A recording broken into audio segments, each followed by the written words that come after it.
Capital Santé, 2 minutes pour comprendre. Aujourd'hui, on va parler de la ferritine. Alors, docteur, quand on dit qu'on a une élévation de la ferritine, c'est quoi? C'est le fer dans le sang? Alors, c'est pas tout à fait ça. C'est une protéine, en fait, la ferritine, une protéine de stockage du fer, et qui va refléter donc le stock de fer dans l'organisme. D'accord. C'est grave, pas grave? Alors, tout dépend de la cause, en fait. Les causes sont multiples.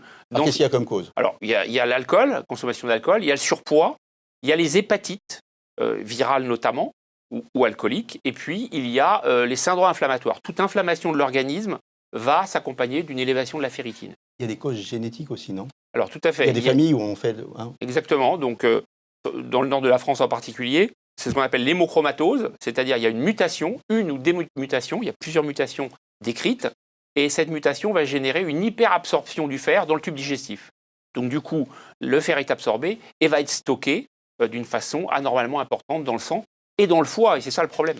Conséquence, et qu'est-ce qu'on fait? Alors, la conséquence de l'hémochromatose ou d'une surcharge en fer importante, quelle que soit la cause d'ailleurs, c'est que le foie, il va se durcir et que progressivement, il y a un risque de développement d'une cirrhose du foie, voire d'un cancer du foie. Le foie va Dans se les cas les plus durcir graves, bien sous sûr. l'influence du fer, c'est ça? Oui, c'est ça. C'est ça. D'accord. C'est Et ça. alors, qu'est-ce qu'on fait? Alors, quand c'est au stade de fibrose ou quand c'est au stade de cirrhose, la démarche n'est pas la même. Il faut maigrir, réduire sa consommation d'alcool, notamment.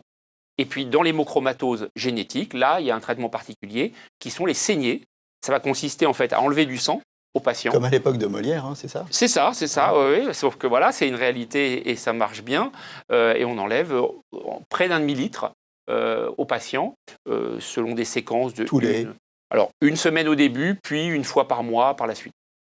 Et ben voilà, maintenant vous savez ce que c'est que la ferritine. Je vous le souhaite pas. Et à bientôt. Et d'ici là, portez-vous bien.